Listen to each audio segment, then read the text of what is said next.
right. Welcome back to What Have You. I'm Rachel Jankovic. I'm Becca Merkel. We're sisters. So there's a In news case flash. you came late to the podcast, you should know we're sisters. Becca's older than I am by 4 years. Should we go back through and talk about our height and weight and hair color? I'd rather not disclose my weight. Since I was just telling her I'm on my destination 10 pounds. You know, my destination is more than 10 pounds, but I am being real diligent right now. Well, I am at the place where I get stuck since having children. Mm-hmm. I have lost weight many times because it's part of the facts of life. It's part of the facts of my life. It might not be fabric of. It's just having babies and coping with the stress of a new baby by eating all the apple crisp.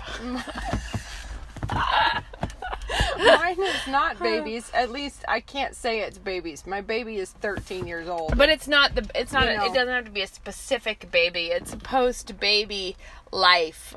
Yeah. At least I never had the same issues before having kids. I'm just assume it's combination age and having had kids and metabolism shifts and everything. See, that's the thing, is that I was pregnant with Knox. We found out right around my 21st birthday, which basically means my pre-baby self was a teenager.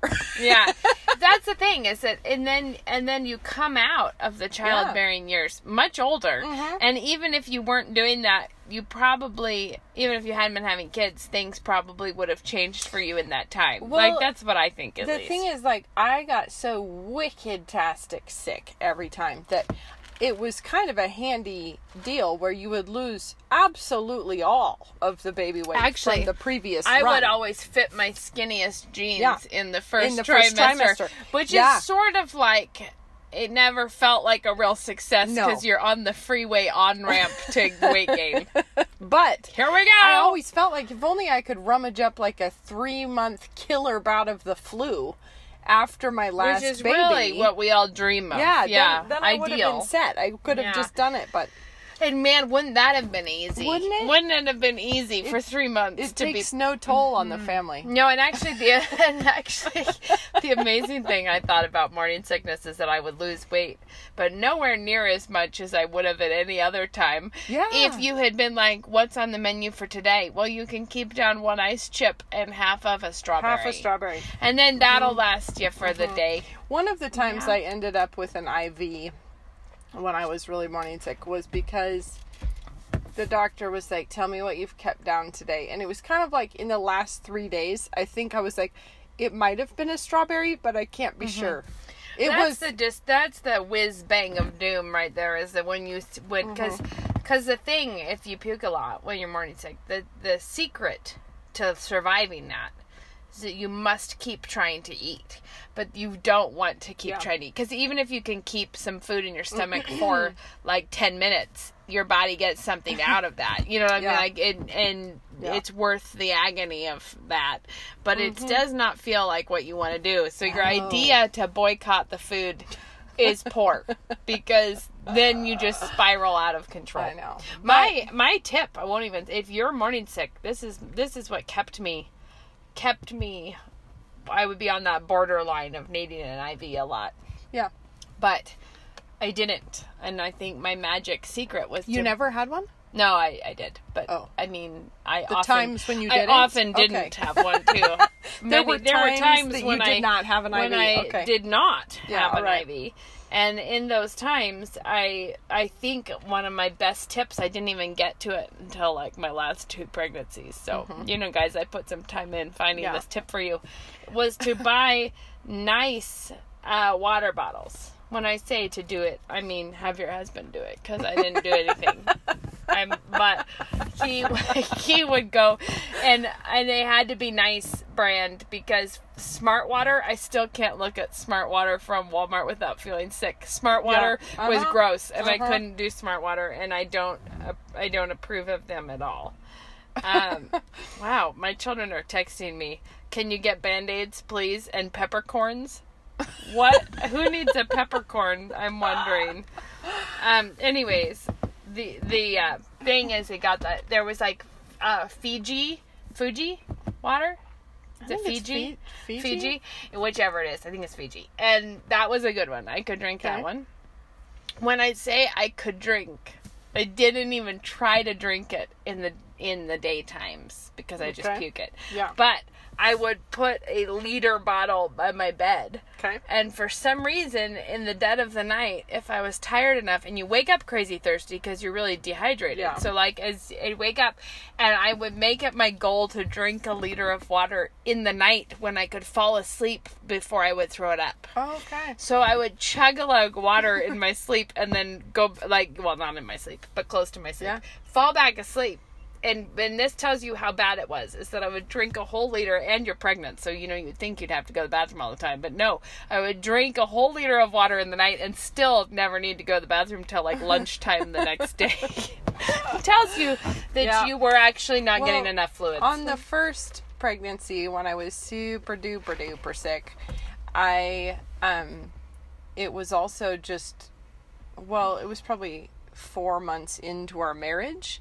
Because I think, because Knox was born right the same week as our first anniversary. So we're like 4 months in, and I am crazy sick. Mm-hmm. And welcome to the married state. And it was really, really funny because I was so your husband. sick. Did you feel like what I a couldn't. Treat for your husband? I was like so dehydrated and so sick that I couldn't move. I was just, and he had like Bible studies because he was doing campus evangelism stuff that year. He's like, he would have a Bible study in the evening, but he wouldn't want to leave me home because I was just so out of it. So he would take me up to mom and dad's house to drop me off, like for mom to babysit me, basically. But he would have to carry me to the car because I could not walk. And he had like plastic bags in all of his pockets, like because I was so ill. And he'd have to pull over, you know, just in the like 2-minute drive between our house and mom and dad's. He had to pull over and everything. Anyhow, he was Mr. Prepared with plastic bags. But I remember it was like I had just barely come out of that phase. And a friend who had gotten married like the same summer, but they were kind of, you could tell, like we hadn't even really talked about it, but I think she was feeling judged because I was pregnant and they were going to not have kids for a long time. It was like, this is our plan, we're not going to have kids. And so she would bring it up defensively, and it was funny because I wouldn't have weighed in on that, on what they were doing. But she would bring it up defensively and say, like, but the thing is, we decided it was important that we needed to get to know each other. And I just remember dying. I was like, there is nothing like a crash course track to getting to know each other is when you're holding your wife's head over the toilet. And you didn't even have to be sick to make it a fast track of getting to know each other, because you get through, even if it was a breezy, easy pregnancy, at the end you're going to have labor and then a newborn, and you're going to see the real selves. The real selves are going to come out. I just thought it was great because it was sort of like, one thing that I felt like we did was we got to know each other.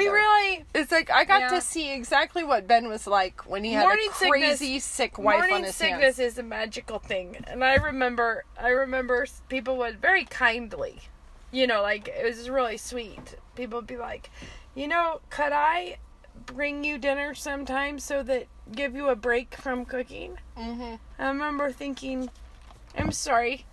Were you mistakenly did you believe I was cooking? I was like, you don't realize that I haven't gone in the kitchen for 8 weeks or something.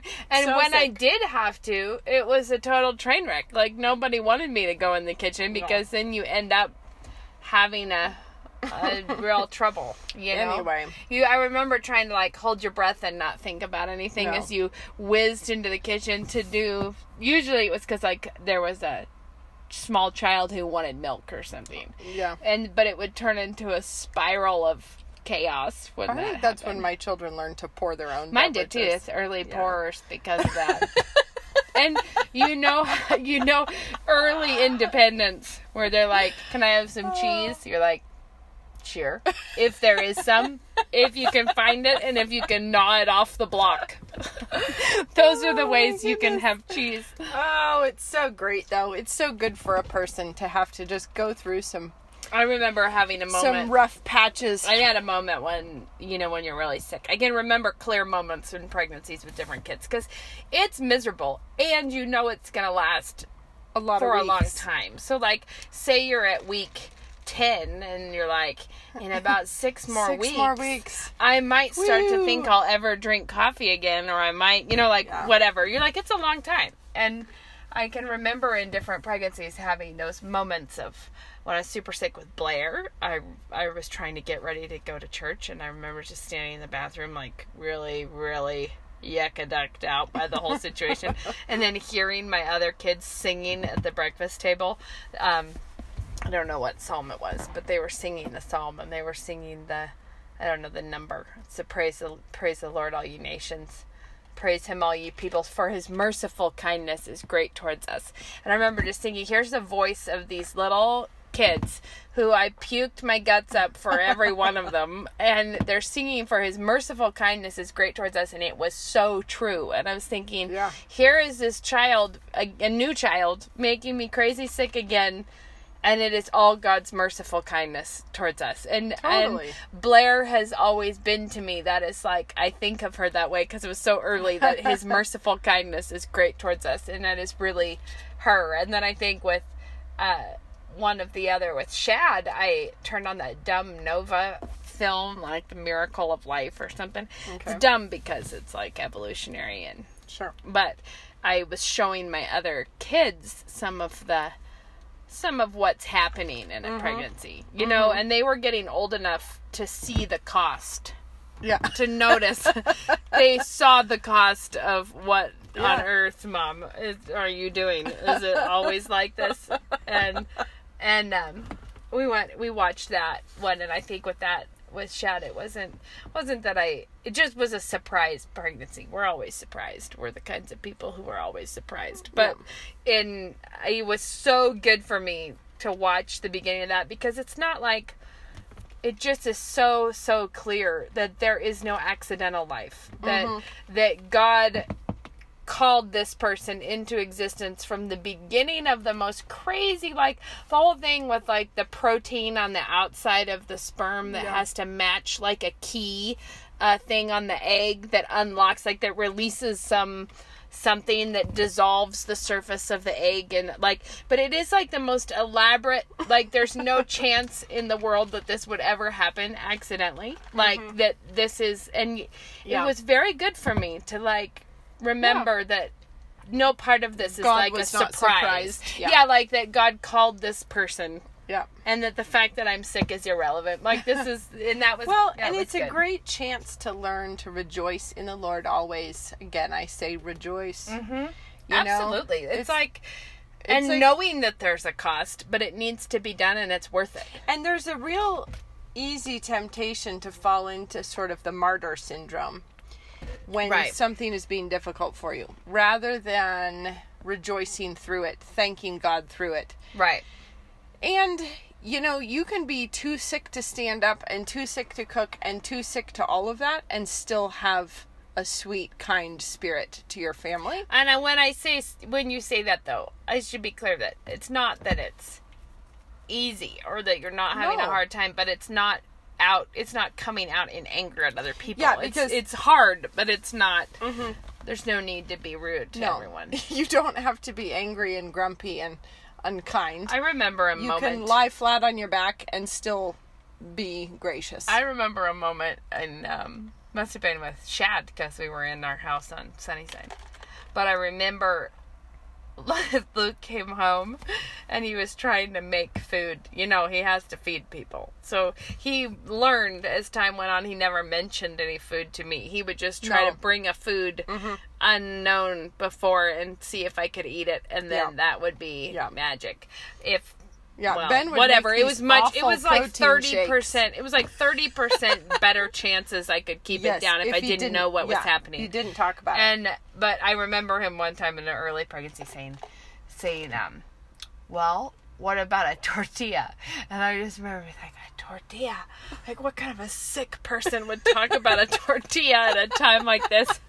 And when you think about it now, a tortilla, it's pretty inoffensive as far as foods go. It's not real strong in any direction. But it was like, I just remember being like, you sick human. Who would think of a tortilla? And I remember us going to Zips because for I think this was with Lena, maybe. Okay. I was so agonizingly hungry. Mm-hmm. But no food would, like you couldn't keep food down. And I remember being like, I just am so hungry, like I want to eat a burger and fries and like a milkshake. Yeah. Like that's what I want.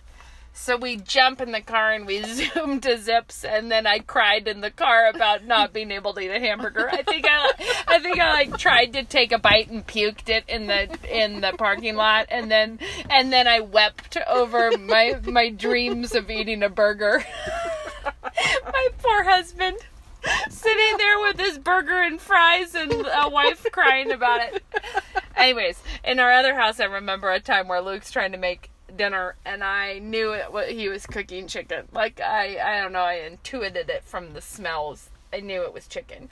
And I remember laying on our bed with my head out the window, and it was raining. I had my head out the window, plugging my nose and crying.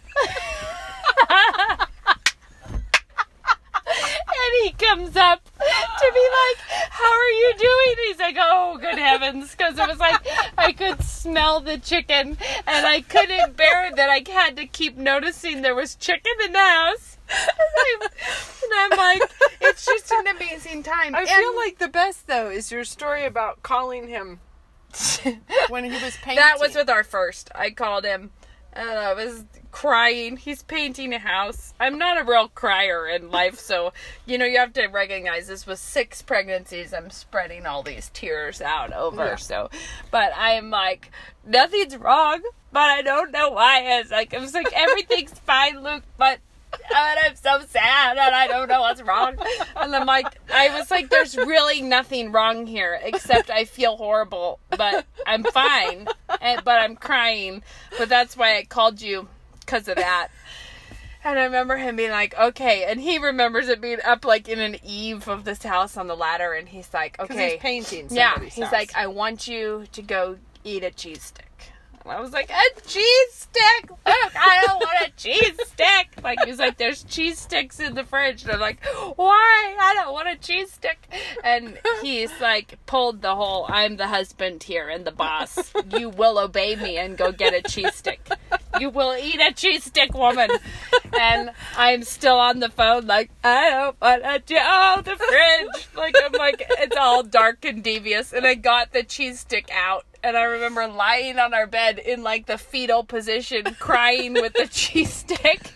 And I get like halfway through the dang cheese stick, and I was like, so, anyways, I'm feeling fine, so I'll talk to you later.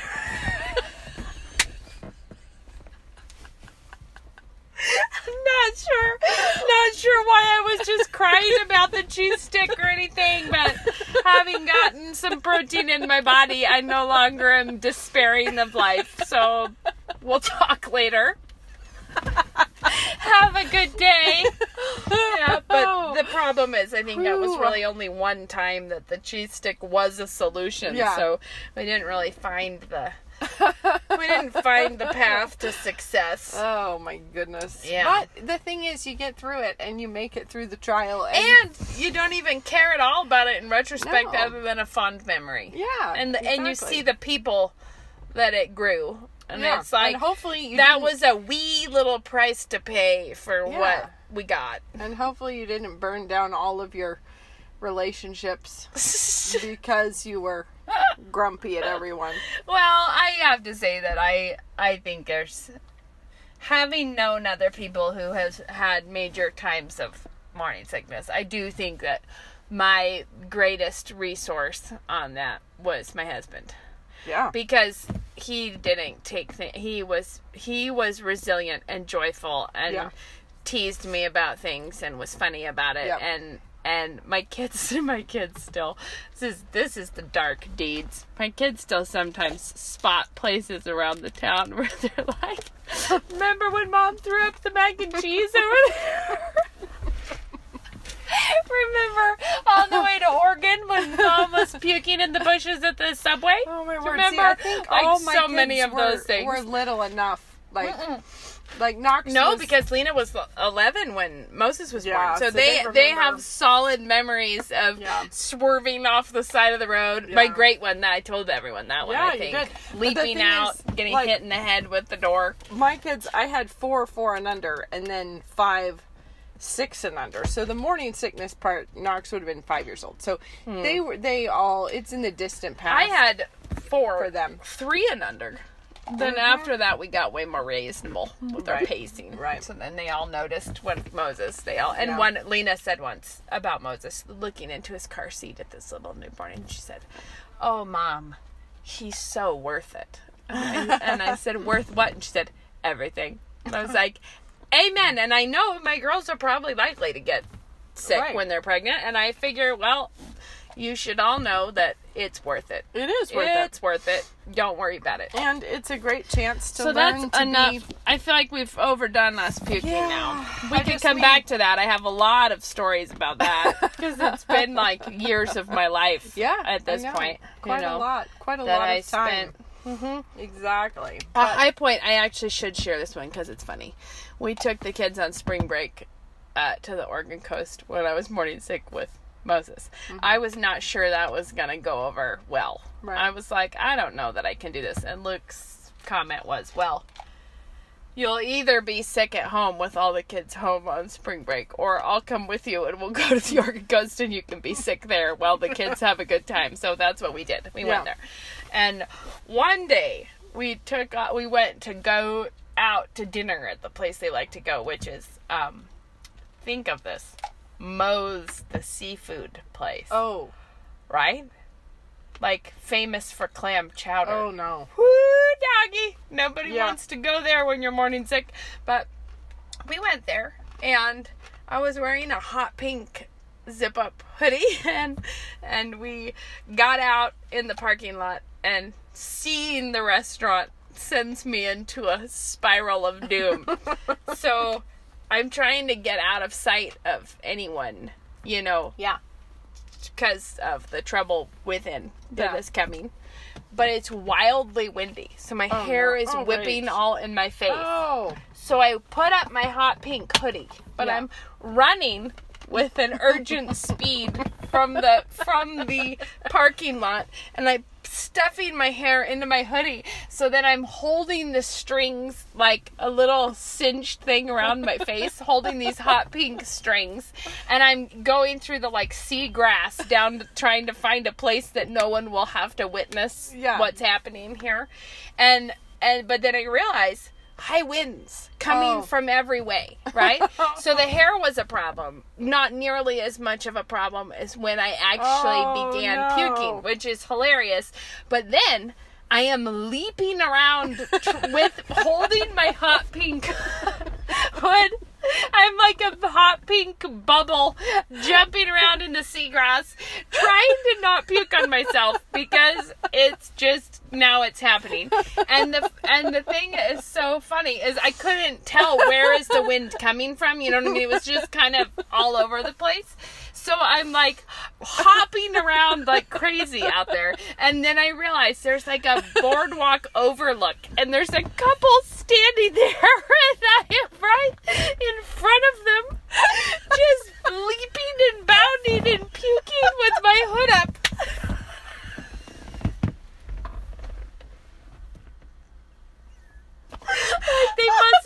They must have come out from the restaurant for a nice sea view. Probably for a nice anniversary dinner. And I was able to bless them with a little work out there.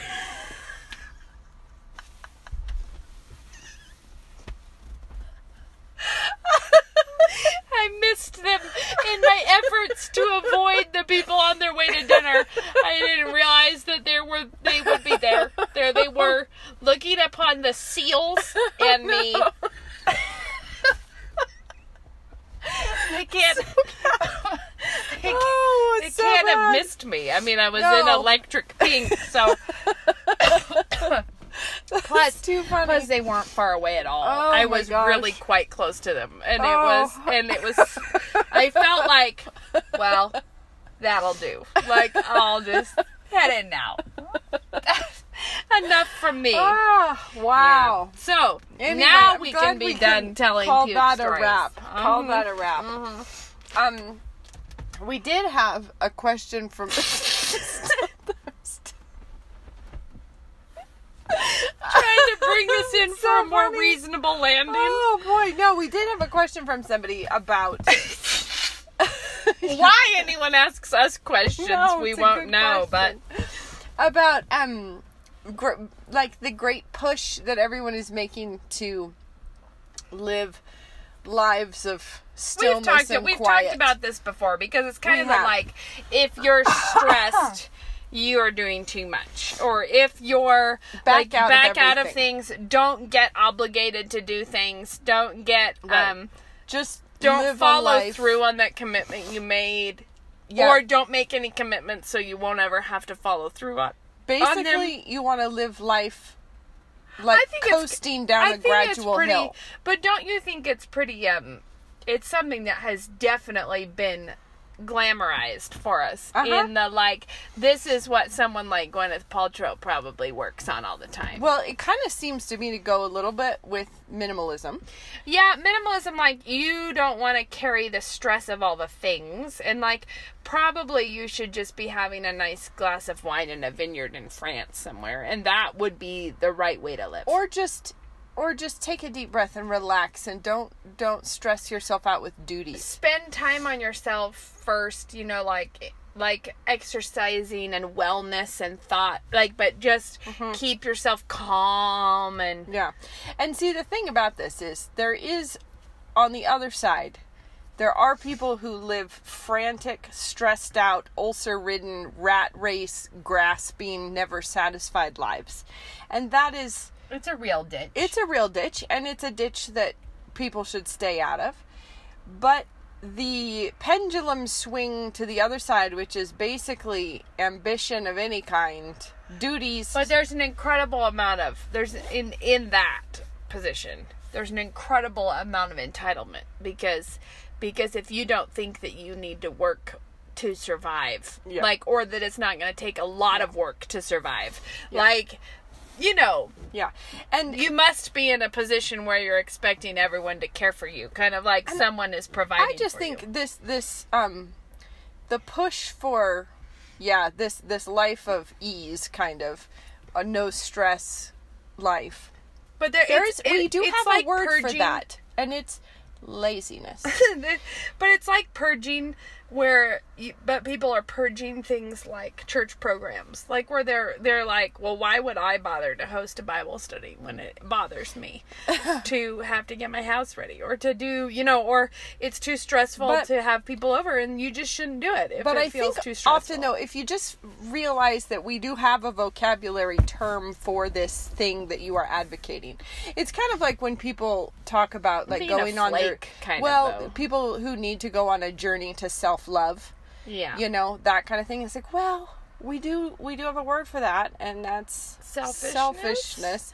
And the thing is once you give it the right word, then you realize actually the Bible does have quite a fair amount to say. It does, about but it. not. I just think if we're steeped in biblical language, we should notice right away that that's not the kind of admonitions that Scripture ever gives a Christian, ever. No. Like, there is the, like, run your race well, like, working hard, like, fixing your eyes on Jesus, because, like, he's the author and finisher of your faith. But I ran track, and I remember the last leg, when you come around, I just remember this vividly. It's funny, the coach, Gwen Spencer, standing there at the finish line, and be a 400, so you're into the full pain of the situation at this point.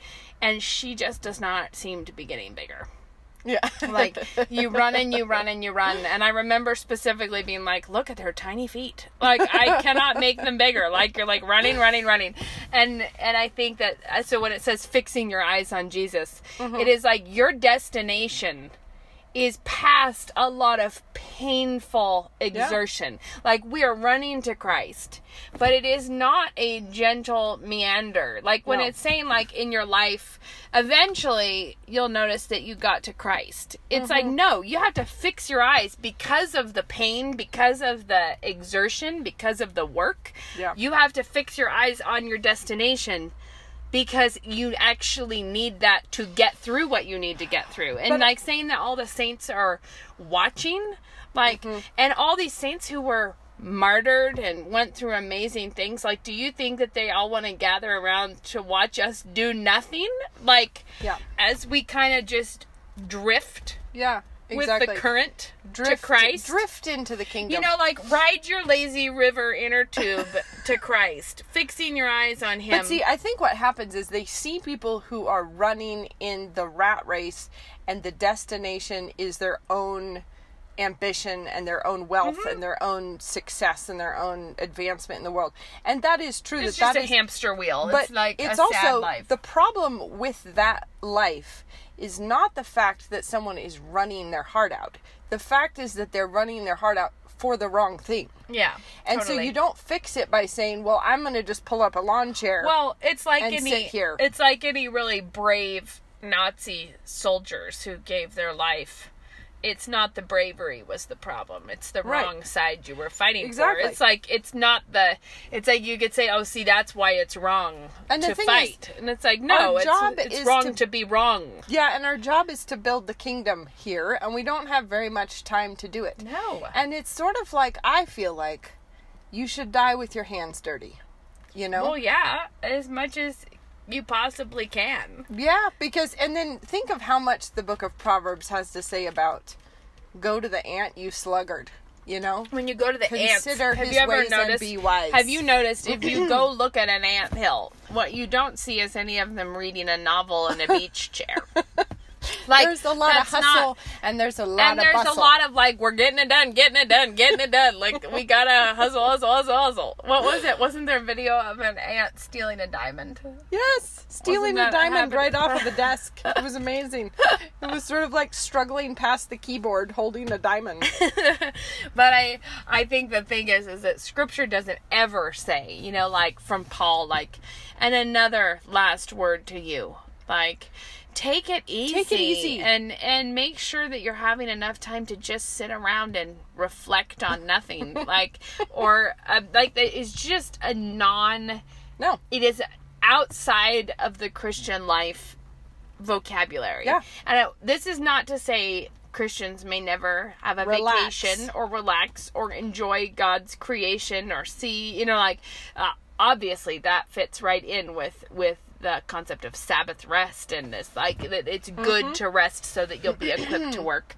But I think the bigger thing, if you assume that it's important for Christians to be working and to be working hard and to be making a difference and building the kingdom wherever you are, then one of the things that I think you're more likely to struggle with is the pendulum swinging in your own emotional, like, your impetus to do everything. Because what happens to me is that I can get really motivated for something, and I'm like, this is important, this is a big deal, I'm gonna work really hard on it. But then as you, like, totally run out of gas, or you completely cannot pull something off that you hoped you'd be able to pull off, or whatever, being able, instead of letting it swing hard the other way, being able to just be like, well, Lord, I was offering that to you, and it turns out it wasn't so hot after all. but instead of taking it really personally or getting really whizzed up about it, being okay with your own failures when you have big goals. Like, it's like, okay, I'm working hard towards this, but it turned out I did not have the energy to make this happen. And I'm not going to feel guilty like I'm supposed to be a mindless robot that never has any times where it's less productive or more productive. Or, you know what I mean? Like, and I think that that's far more difficult as a Christian, to keep that in balance where you're actually honoring God when you're so tired you're not getting much done, and you're honoring Him when you're energetic and working really hard. Like, those things, and that's hard. The whole thing is we are all of us climbing a mountain, and we're creatures with limits. Yeah. And there are times when you have to sit down and catch your breath, and there are times when you have to gut it out, and you can't stop and catch your breath, and you do it while praying for a second wind. Yeah. And the thing is you have to keep your eye on what it is you're trying to do, which is climb this mountain. And I think there's a lot of people who are like, no, our job is to just sit and enjoy the view. And that, I think, is a really wrong-headed way of looking at what your life is for. Is it really isn't just to please yourself. And that is the rhetoric of the world, is that like you want to be able to look back on your life and realize that you lived life to the fullest every moment. You enjoyed. Anthony Bourdain said famously, I believe, although now I should probably have looked it up, but he said your body is not a temple, it's an amusement park. Like, that was his thing, is like, stop acting like this is a temple and just realize it's an amusement park. And you're thinking, yeah, what a gleeful one that ended in suicide for him. You know what I mean? Like, you think, well, for the Christian, your life is a temple. You know, like the whole fact that you exist is about your relationship to the Creator, to your body as a temple. We're building the kingdom of God. We're a living sacrifice. This is not about our pleasure. Like, no. And the fact that we have, so this is sort of a preview. I'm almost done. I'm very close to turning in my final edits for my identity book. So I'm giving you a preview of the identity book that should be coming out soon by telling you about this. But I think it's just so true and good. As you know, when Scripture commands us to do everything that we do to the glory of God, like everything. Mm-hmm. And I mean, because it says, whether you eat or drink or whatever you do it to the glory of God.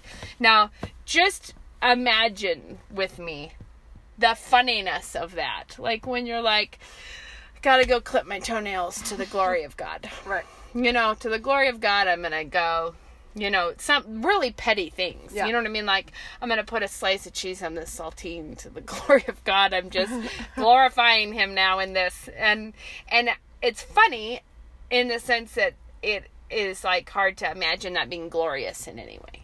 Do you know what I mean? Like, I don't see any glory here. But what I love about it is, well, Christians often feel like that's God demanding so much of us. Right. And when we're talking like this, like we should be working all the time for the kingdom, the unspoken part is to the glory of God. Uh-huh. Do you know what I mean? Like, we're doing this to the glory of God, His work to His glory. This is what we're doing. And people can think, how selfish of God.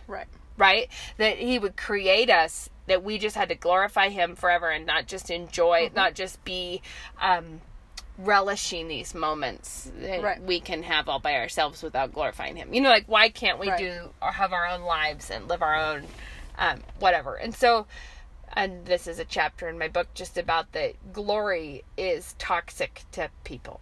Do you know what I mean? Like the thing about giving glory to God. But what is not toxic to people, obviously, that verse in the Psalms about thou wilt show me the path of life. In thy presence is fullness of joy. At thy right hand are pleasures forevermore. Yeah. And this is a thing. When everything that you're doing is to God's glory, that is a way of saying live in the presence of God. Right. Like, live everything that you do. If you're getting a drink, do it in the presence of God to His glory. And the thing is that it's not that God created us to give to Him everything. He created us for Him to give to us. Well, it's also that this is like Piper's Christian hedonism, where yes, totally. If you were to pursue pleasure, you won't get it.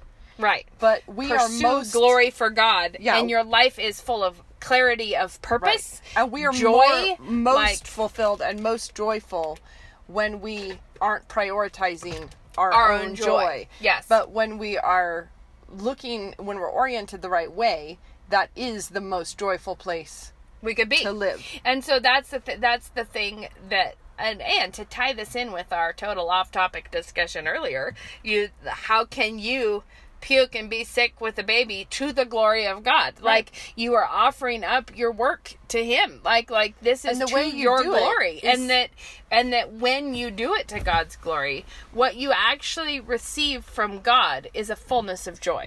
Right? And so even though you're a train wreck at that moment, you can still be a joyful train wreck. You can do it either sinfully and self-absorbed and or you can fussy do some of each and martyr syndrome, or you can do it laying it down and offering it to God even in your sickness and brokenness. Anna Edwards said to me when I was morning sick, she said, sometimes we are just called to endure to the glory of God. And it's so true. Like, there are times when there is no work here for me to do.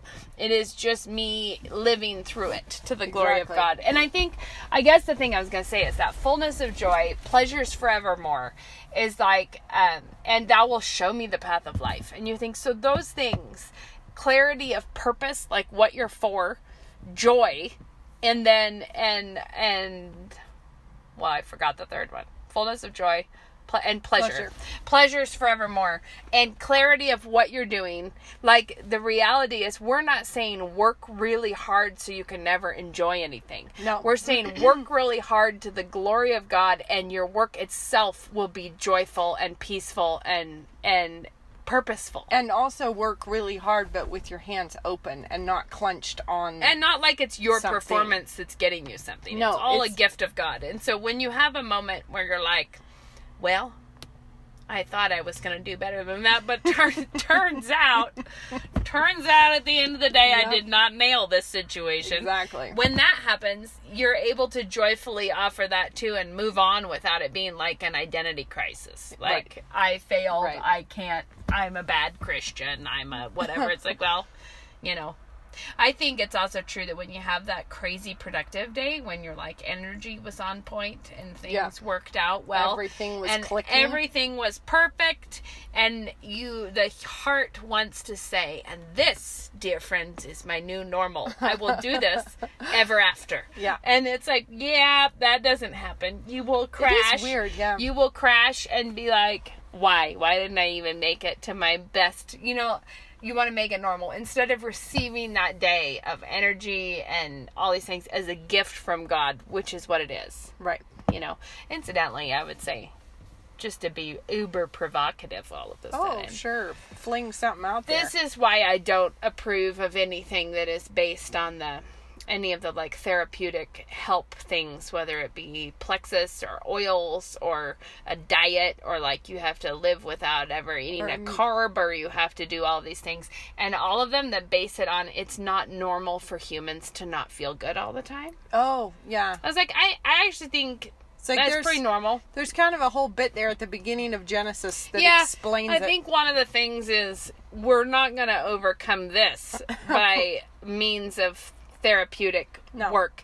Like, the human condition is that we have trouble. I think what goes wrong is when it's not that I'm not saying it's bad to eat healthy so you'll feel more energetic or anything. No, of course not.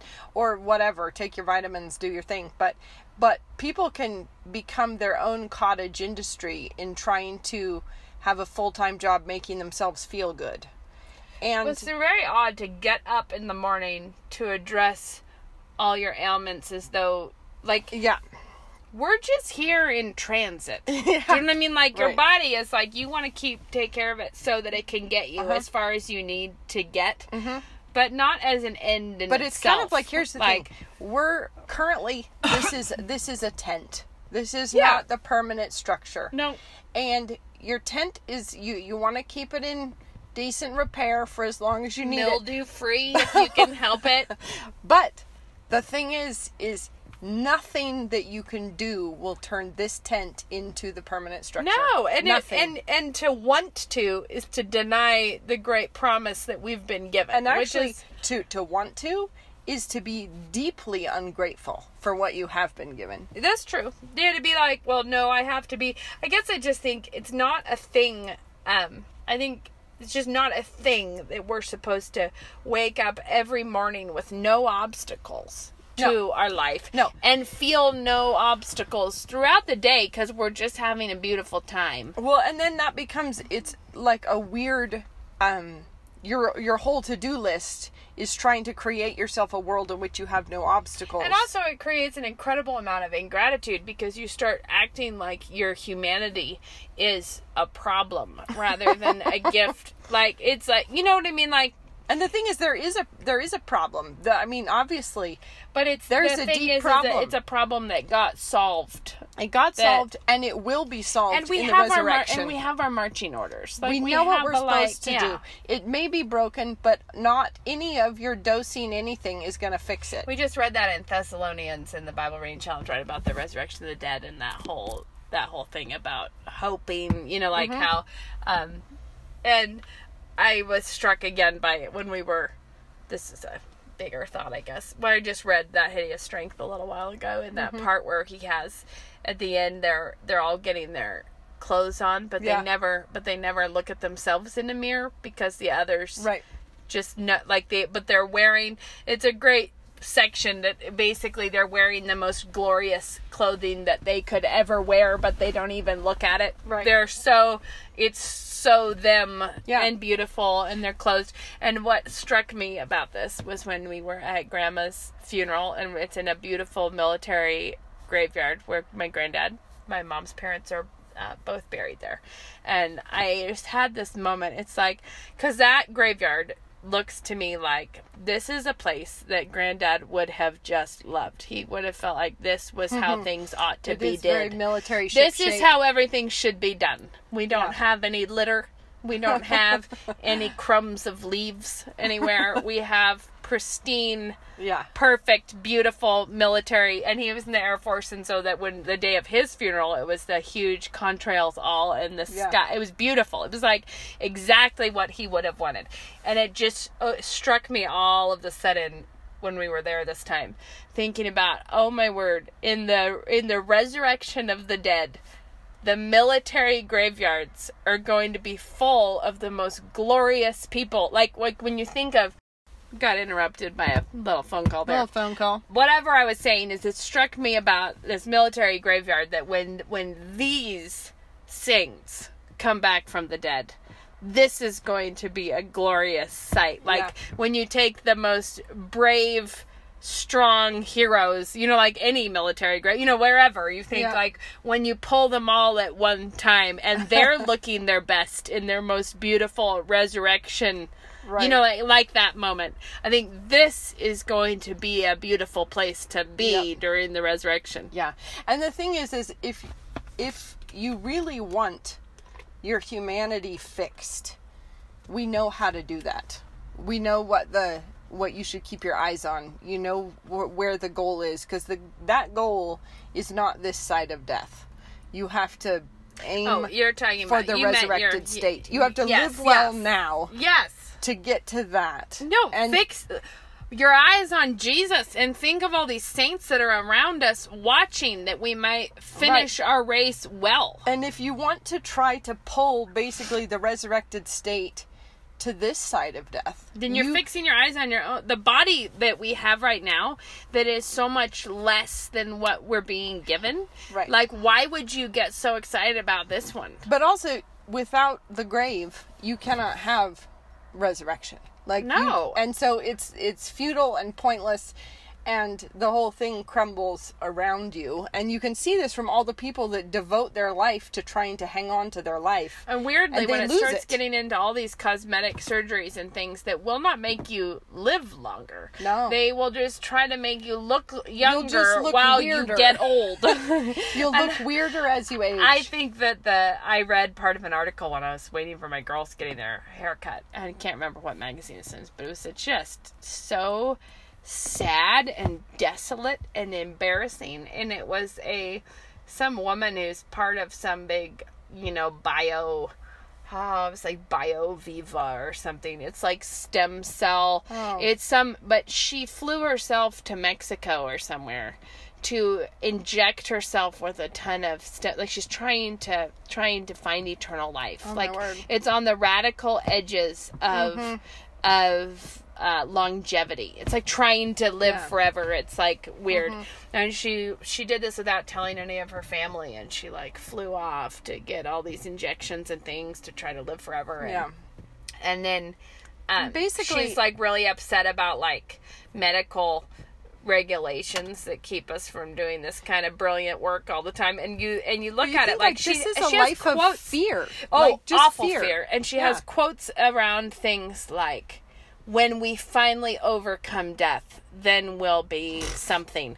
And you're like, it's too bad you missed the news about how this has been handled. Like, there is good news, and what you're doing is not good news. It's just like sad, and I'm sure it's all associated with like the abortion industry, stem cell. Evil. So what you're looking at is like a disgusting preying on the young to try to live forever in our own. It is really, really sad.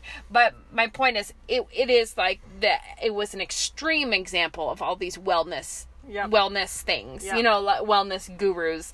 But that's the end of that road. Yep. The end of that road is like we're trying to self-propel, like resurrection bodies. We're trying to find ways to get younger and younger. Spend this body wisely. Spend it and spend it hard. Yes. Just use it up. Like that. And don't do the thing of taking your talents and burying them in the backyard where they'll be safe. Spend it and take risks, because that is what the master asked. Yes. And I've already mentioned on the podcast a book I read recently called Evidence Not Seen. That was an autobiography of Darlene Diebler Rose, and it's really, really good. Okay. But she was a missionary who ended up in the Japanese prison camps during World War II. But there's this moment when you said spend your body. It was like, this is an example of someone who did that in an awesome way. That was like, these rabid dogs would always get into their camp, and at one time they were all in the trenches trying to, because bombers were coming over, which is sad because they're like American bombers and they're Americans there. It's a sad time. Anyways, and a rabid dog got into the trench with all these women, and they were trying to fight it off with a stick or something. And then one woman just threw herself on it to save everyone else in the trench. Right? But then she dies of rabies, and she has to die in isolation from, like, she knew she was laying down her body for other people, threw herself on a rabid dog, went voluntarily into isolation, and died a hard, miserable death alone of rabies. And I think, pretty sure that's an awesome kind of a queen lady in heaven. Do you know what I mean? Like when you talk in terms of resurrection bodies and nobility and beauty and all these things, like she just threw her body on, like, for everyone else. This old thing I don't care about. You know what I mean? Like, and you think that? Yeah. I just think there's a lot of examples and for us all in these. And to bring it full circle back around to the pregnancy thing. That's an example. It is an example, but there's a lot of people who aren't willing to spend the stretch marks, to spend the, thickened middle, to spend the baby weight, to spend 3 months of puking, whatever it is. And it's, if that's something that, obviously. But the cost could have been 10 times more what you have paid for it and be still worth it. Yeah. Do you know what I mean? Like it could be so much worse than what we went through and have been. And so it has not even a question. It has nothing to do, just to clarify, with saying that those who are mothers are better than those who are not. It's not like that at all. But there are a lot of women who are unwilling to make the sacrifice, and we do live in a country that despises that sacrifice. No, and that is that like, says prioritize your own self over anything else. Don't get into one of these bad situations where you've maybe given your life away. Yeah, we've been talking kind of a long time. So let's do a quick tip, like back to school tip. Oh yeah, that's in a week for me anyway. Our kids. College already happened. I just am trying some new things for lunch packing this year. Okay, I tried when I made like a stromboli for dinner and froze a bunch of it in slices in the fridge. Turns out the kids are eating it before school starts, of course, but it is working well as a small item. Stromboli? Well, take a sausage. Cold? Yeah. That's great. It's, I mean, the one that I made was, it's not, I wasn't following a recipe, but it is good. It's like cold pizza can be. It wasn't a red sauce one, but it ends up being like bread with sausage and cheese. Yeah. It was good. Great. It was good. So stromboli to cut up and freeze? Is that what you said? I'm just trying, I do frozen sandwiches, so I freeze PBJs with thin coat of peanut butter on both sides of the bread keeps it from getting weird. Soggy, so, yeah. Well, crystally. You know, yeah, when that does that weird thing? It's in jam in the middle.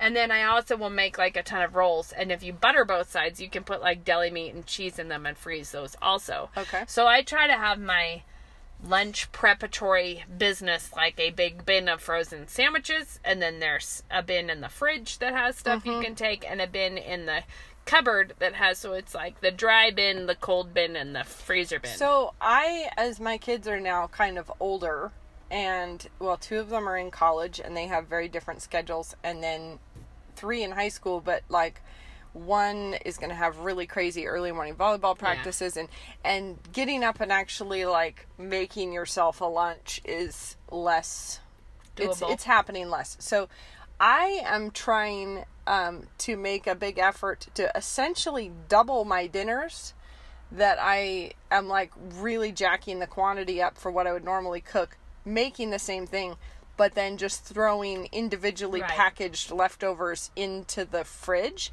And so I bought the Chinese takeout containers, which I have already recommended at another time from the Restaurant Supply. Do they have the metal handle or not? No. So then there's no microwave hazard. No, it's a big stack of Chinese takeout. And so like I did a big chicken rice, like a Thai salad, for dinner, and it turned out I doubled it. I never made it before. It was really good. It was coconut rice, and then chicken and a ton of veg and everything, but with a peanut sauce sort of dressing on it. And it turned out it was a big quantity, but then I had doubled it, so it was a really, really big quantity. But it was a huge hit with everybody, and it's a fantastic lunch. So anyway, I'm going to put all of that, right now it's still, the extras are still in a great big bowl, but I'm going to put it all in the takeout containers, which is very easy for somebody to just grab it and run, and then not have to remember to send home the Tupperware. So that's a good idea. Anyway, that is what I am doing about lunches, is an attempt to get it done at dinner. I've also been trying to do things like, if I make oven omelets, I made 4 oven omelets at one time and froze them, so then the night before I can take it out, move in the fridge, and then just bake it in the morning. But it's just as easy to make 4 oven omelets as it is to make 1 oven omelet. It's true. So it's really I might as well be multiplying. We also tried some baked oatmeal frozen in freezer bags. So I have 8 baked oatmeal recipes frozen in freezer bags, which is the same thing that you just thaw it overnight and bake it in the morning. Nice. But I don't know yet how that will work. But in a freezer bag? I froze it. But it's the whole thing with milk and eggs and oats and all of But I'm stumped on how do you bake it if it's in a bag? Because it thaws, so then I will pour it into it. I could have frozen it in a foil thing if I wanted to, but I don't need that to be... I figure I can just put it in a pan. My other thing I'm trying right now is once a week doubling a dinner and just the ones that are freezer friendly and just putting it in the freezer in a foil pan. You have one ready. I'm trying to build my arsenal. Becca and I actually, we hadn't even talked about this, but we were both deep in the throes of strategy freezing and I realized that there are certain seasons that happen through the year, and one of them is August, where there's this great attempt to be organized again. Yeah, it's like when you're buying stick-on divider tabs. That's what you do in August. I know. Anyway, all right. We will leave you with that. Yes, good luck to you all. Have a good week. Bye.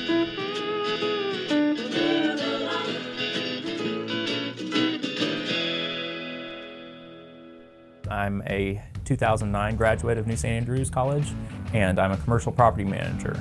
3 kids at Logos, 1 at home still, and I do flowers on the side out of our house. When you have these little people that you're responsible to shepherd, you realize I need to know what I'm talking about, because they need to have a firm foundation and they need deep roots so that they don't get blown over and that they're ready to stand up for the truth. I am a programmer. The language aspect of NSA is a fantastic preparation for any sort of programming. I'm a real estate broker here in town. I think absolutely the perfect education for being in sales of really any kind. I actually put it to a lot of great use when I was working in the political realm. I am a pastor in Central Coast, California. Whatever vocation you take, it'll make you take that seriously because you're seeing it through the lens of the sovereignty and lordship of Christ. To learn more, visit us online at nsa.edu.